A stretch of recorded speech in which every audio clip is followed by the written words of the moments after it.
네, 기도하겠습니다.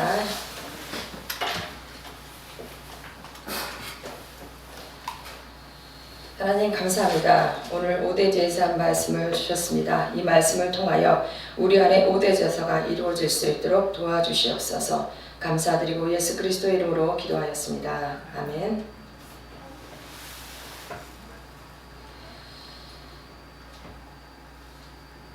네, 하나님이 천지창조를 하신 후 처음에 에덴 동산에서 사람들이 살게 되었습니다. 그러나 사람들이 에덴 동산에서 선악과를 따먹음으로 타락하여 에덴 동산에서 쫓겨나게 되었습니다. 그러나 하나님께서는 사람들에게 하나님을 한 번 더 만나게 해주시려고 기회를 주십니다. 그래서 구약은 몇 명만 제사장을 하였지만 신약은 만인 제사장입니다. 그래서 너희는 왕같은 제사장이요, 그렇게 우리에게 말씀을 주셨습니다. 하나님은 그래서 제단으로 오라, 제단에서만 하나님을 만나 주신다고 하셨습니다. 하나님을 깊이 만나려면 제단으로 올라가야 하고 우리 자신이 제물이 되어야 하나님을 깊이 만날 수 있습니다. 아담과 하와는 하나님과 직접 소통하였지만 그 후에 태어난 인간들과 가인과 아벨은 하나님을 만나기 위하여 제단을 쌓아야 했습니다. 그래서 가인과 아벨은 둘 다 똑같이 제단을 쌓았지만 둘의 제사의 결과는 극과 극이었습니다. 아벨은 하늘로부터 연락받았지만 가인은 연락받지 못했습니다. 그럼 왜 아벨은 연락받았고 가인은 연락되지 않았을까요? 여기서 잠깐 여러분 성철 스님을 아십니까? 저도 잘 몰랐는데 요번에 알게 되었는데 불교계에서는 꽤 유명한 분이라고 해요. 그는 오직 참선과 학문으로 일관한 스님 중에 스님이자 최고의 선승이라고 합니다. 그는 8년간 장자부라, 이게 무슨 뜻이냐면 수행기간 동안에 눕지 못하고 앉아서만 돌을 닦는 초인적인 수행을 하고, 그는 또 10년간 무건수행을 했다는데 말을 하지 않는 것이죠. 박정희 대통령이 찾아와도 말을 하지 않았대요. 이런 인간의 한계를 극복한 용맹정진이라 하여 부처가 이 땅에 왔다고 우상으로 여기며 지금도 숭배한다고 합니다. 그런 그가 죽기 전에 유언으로 참 깨달음 이른 시를 지었는데 자신이 평생 수행하고 모셨던 석가를 도적이라 부르고 부처를 사탄과 악마라고 하고 있습니다. 또 내가 인생을 잘못 선택했다. 나는 지옥에 간다. 내가 80년 동안 포기한 것은 다 헛것이로다. 우리는 구원이 없다. 왜냐하면 죄값을 해결할 자가 없기 때문이다 라고 한탄하고 비통해하며 많은 사람들을 속여서 지옥에 떨어뜨리게 했다는 엄청난 죄를 어떻게 감당할지 벌벌 떨었다고 합니다. 저도 한번 기억이 나요. 언제 신문에 이 성철스님의 이런 신문이 나서 아마 난리가 한번 났어요. 그래서 불교계에서 석가가 지옥에 있는 게 맞다. 근데 왜냐면 그 지옥에 있는 중생들을 이렇게 위로하기 위해서, 그래서 자신들이 석가가 지옥에 있다라는 것을 인정했어요. 이것을 통해서 우리는 하나님은 예수님의 십자가 외에 다른 방법이나 자기 방법으로 나온 것을 받지 않으신다는 것입니다. 즉 하나님을 만나기 위해서는 예수님의 십자가를 통해서만 만날 수 있습니다.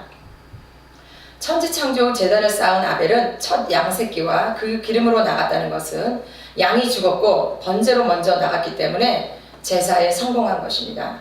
가인은 농사하는 자이기 때문에 양과 기름이 아닌 첫 곡식을 가져갔기 때문에 자신의 방법으로 제단을 쌓아 가인의 제사는 버림을 받습니다.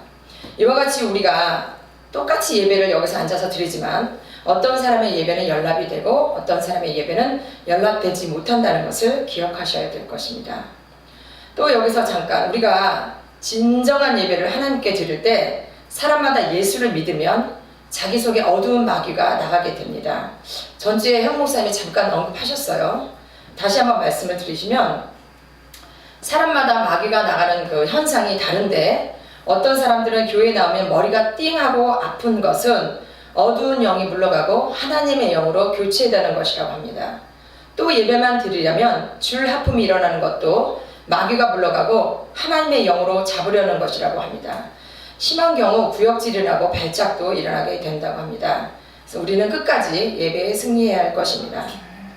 하나님이 연락하시는 예배 제단에는 4가지 필요한 요소가 있습니다. 첫 번째, 제단에는 제물이 있어야 합니다. 첫 번째 제물은 예수 그리스도시고 우리는 두 번째 제물이 되어야 합니다. 제물이 없으면 제사가 연락될 수 없습니다. 우리가 하나님 앞에 제물이 되려면 검이 필요합니다. 검이 있어야 제물이 죽고 각이 떠지게 됩니다. 구약의 칼은 짐승의 가죽을 벗기지만 신약의 칼은 나의 혼과 영과 관절과 골수를 찔러 쪼갭니다. 칼이 없으면 가죽을 벗길 수 없듯이 사람도 찌르지 않으면 우리 스스로 양처럼 고와 보이죠. 또 표면적으로 보면 다 그럴듯하게 보이고 점잖아 보입니다. 그래서 하나님의 말씀이 해치고 까고 들어가서 우리 속에 있는 죄를 꺼내야 합니다. 양의 가죽을 벗기면 똥이 튀어나오는 것처럼 내 심령을 찔러 내 속에 들어있는 악하고 더러운 죄악을 꺼내서 회개하고 자복해야 합니다. 또 번제를 드릴 때 심령이 깨어지는 찬송을 불러야 합니다. 말씀의 검이 내게 나타나면 작은 것을 가지고 통회하고 상한 심령이 되어 하나님을 향해 부르짖고 토하여 내야 하는 것입니다. 오늘 읽은 갈라디아서 5장 19절 21절 말씀을 우리가 잠깐 읽으셨는데 이 말씀이 우리 속에 심령에 검이 되어서 통과하게 되면 나타나는 현상이 있습니다. 기분이 나빠지고요. 신경질이 나고 고통스럽고 또 안색이 변하고 심령이 불쾌하게 됩니다. 우리 이런 경우 되게 많으시죠? 이런 감정들이 내 감정, 내 것인 줄 알고 속고 살고 있습니다. 오랫동안 악한 영이 내 속에 들어와 집을 짓고 나를 끊임없이 조종하고 있음을 알아야 합니다. 그래서 더 깊이 이 말씀을 통해서 찔려야 되는 것입니다. 내 속을 관통하여 강타하며 내 속에 더러운 것들을 토하여 내야 하는 것입니다. 그래서 성경은 우리의 씨름은 혈과 육에 대한 것이 아니요 정사와 권세와 이 어둠의 세상 주관자들과 하늘에 있는 악의 영들에 대함이라고 말씀하고 있습니다. 그래서 이런 악한 감정들이 올라오면 이 영들을 분별하여 부르짖고 토하여 내야 하는 것입니다.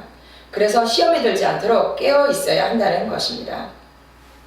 또한 말씀을 전하는 사람은 듣는 사람의 눈치를 보며 거부감 없는 말씀만 전하고 말씀 듣는 사람은 축복받고 듣기 좋은 말씀만 골라 듣고 검과 같은 말씀을 들으면 거부감을 가지고 시험에 들어 교회를 떠나기도 합니다. 듣기 좋은 말씀만 있다면 칼끝이 무뎌지면 어떻게 우리의 혼과 영을 찌를 수 있겠습니까? 지금 이 세상에 나타나는 사회 현상 중에 동성애와 이슬람이 있습니다. 그러나 요새 교회에서는 동성애가 하나의 성적 취향이다.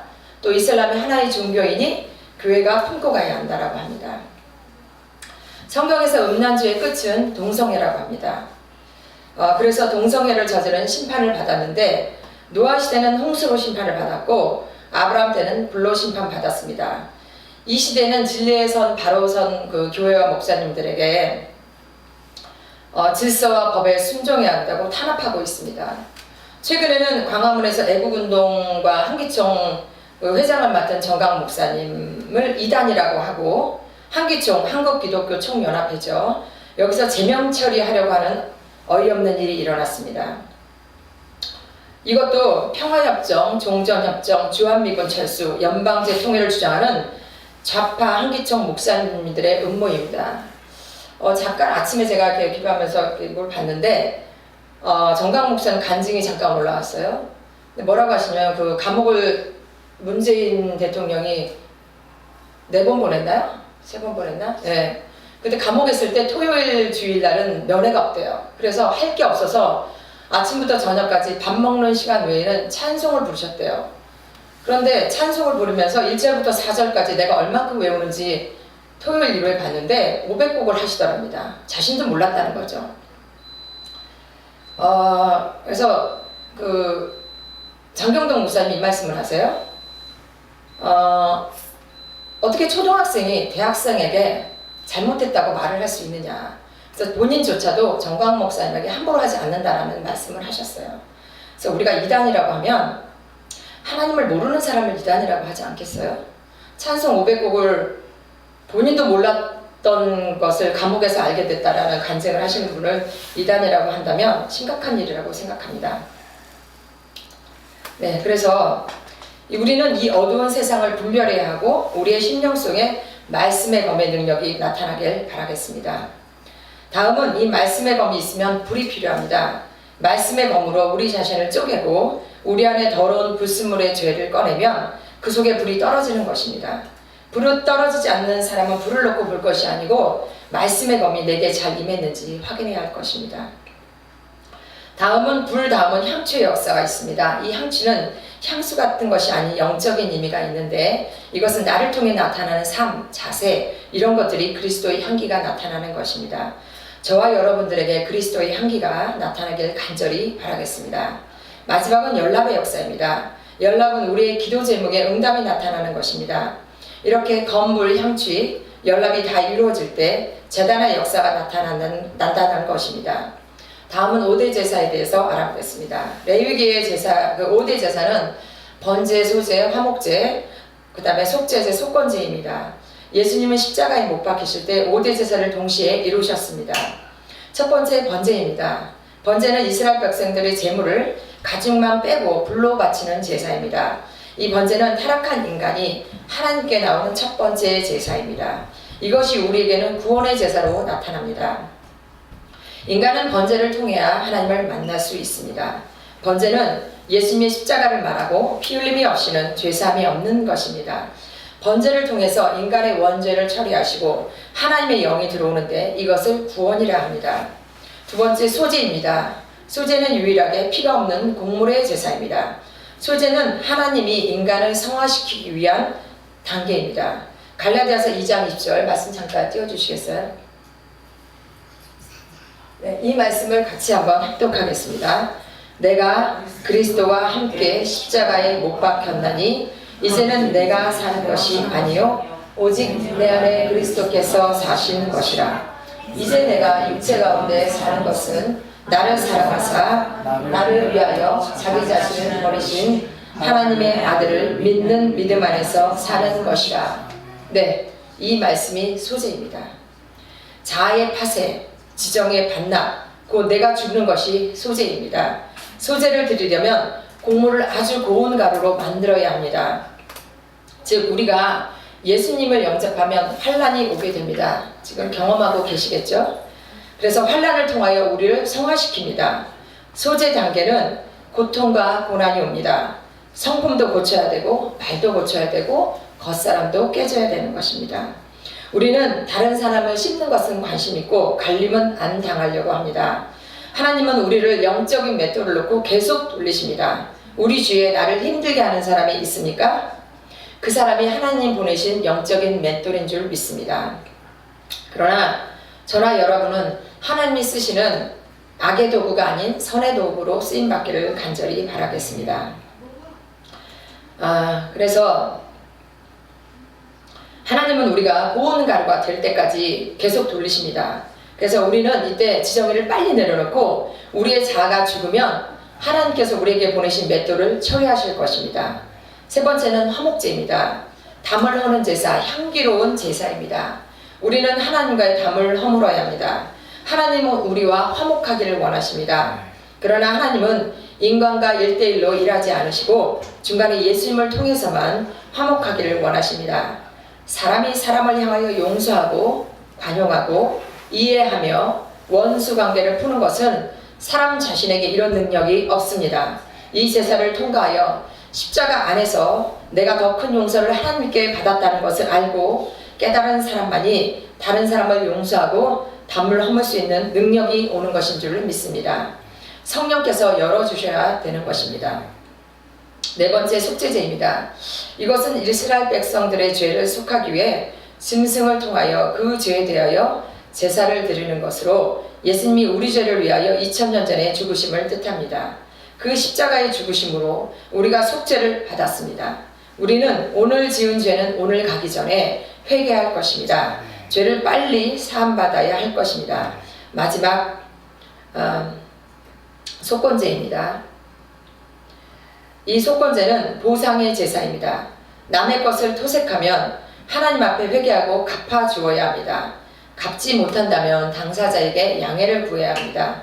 하나님은 공의의 하나님이기 때문에 하나님 앞에 회개하지 않고 당사자에게 용서를 구하지 않으면 그 사람은 물질의 축복받기가 대단히 어려워질 것입니다.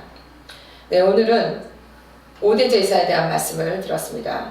번제는 구원의 제사이고 소제는 자아 파쇄의 제사이며 화목제는 우리가 물질적으로 구제하고 어려운 사람을 돕는 교제의 제사고 속건제는 그날의 죄를 그날 회개하고 속건제는 보상의 제사라고 말씀을 드렸습니다. 사단은 항상 우리의 빈틈을 노리고 찾고 있습니다. 우리가 5대 제사 안에 있으면 사단이 들어올 틈이 없지만 우리가 드리는 제사가 무너지면 사단이 그 틈을 타고 들어오게 될 것입니다. 저와 여러분은 이 5대 제사를 붙잡고 5대 제사 속에서 살아가길 간절히 바라겠습니다. 예, 기도하겠습니다. 하나님 감사합니다. 우리에게 주시는 번제와 소제와 화목제와 속건제와 속죄제가 우리 안에 이루어질 수 있도록 항상 도와주시옵소서. 감사드리고 예수 그리스도의 이름으로 기도하였습니다. 아멘.